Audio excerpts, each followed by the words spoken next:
Mari kita berdoa. Kasih karunia dan damai sejahtera dari Allah Bapa dan dari anaknya Tuhan Yesus Kristus menyertai kamu sekalian. Amin. Shalom Bapak Ibu, saudara-saudara sekalian di dalam nama Tuhan Yesus Kristus. Sebelum kita beraktivitas, marilah kita mendengarkan firman Tuhan hari ini yang tertulis dalam kitab 1 Timotius 2 ayat yang keempat. Yang mengkehendaki supaya semua orang diselamatkan dan memperoleh pengetahuan akan kebenaran. Ai dipangido rohana do nang salu col mamalua jala sahat manada hasit tongani. Demikian firman Tuhan.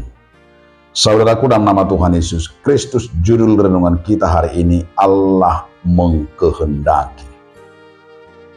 Satu konsep dan visi Allah, misi dan visi Allah ke dunia ini adalah sama seperti yang dinyatakan oleh Paulus kepada Timotius. Dan itu juga yang terus kita beritakan dan kita kabarkan.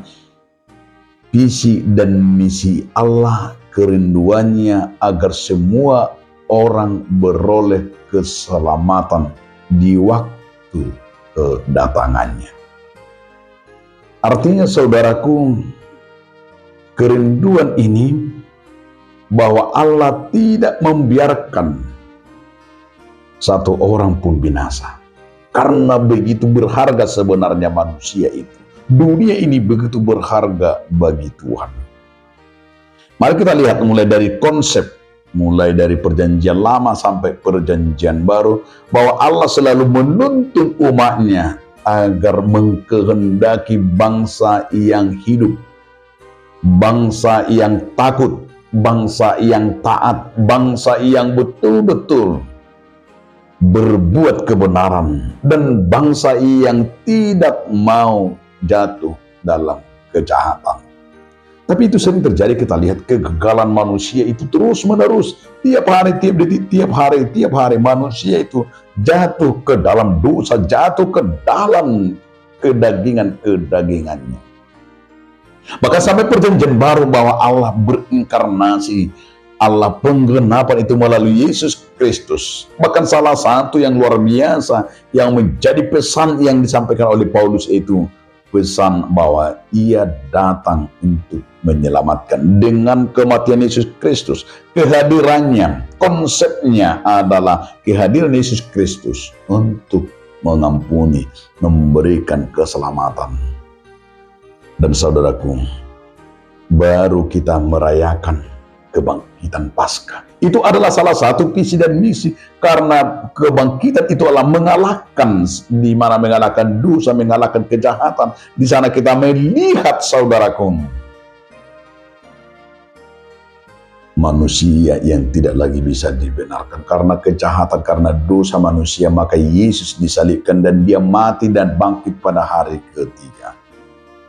Karena itu saudaraku, salah satu tugas yang disampaikan oleh Paulus kepada Timotius, tugas utama adalah memperjuangkan dengan iman, dengan hati yang luar biasa, yaitu tugas yang mulia. Artinya Paulus mau memberikan mandat sebagai, yaitu generasi yang mau menjadi saksi, generasi yang menyampaikan itu visi dan misi Tuhan.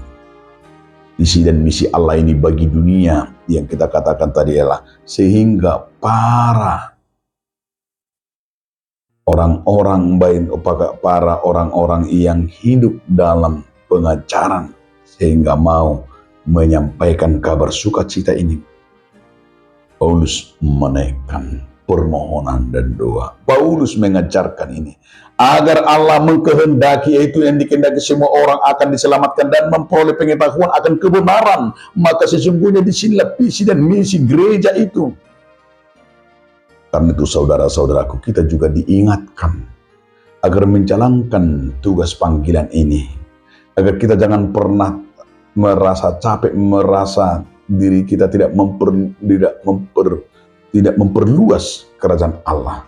Tapi justru sebenarnya tugas yang paling mulia yang harus kita nyatakanlah bahwa Allah mengasihi, bahwa Allah membuat keselamatan itu bukan hanya sekedar bagi orang Kristen, tapi bagi dunia ini, agar dunia ini menerima keselamatan dari Tuhan.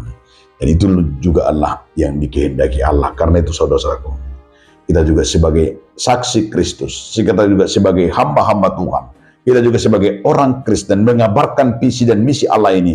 Biarlah tetangga-tetangga kita dunia ini akan mengenal siapakah Tuhan itu lewat perbuatan-perbuatan kita. Jika Paulus berkata dalam 2 Korintus 3 ayat 2 sampai ayat 3 adalah, engkau kita ini adalah surat-surat Kristus. Surat-surat yang ditulis dengan roh, bukan dengan tinta.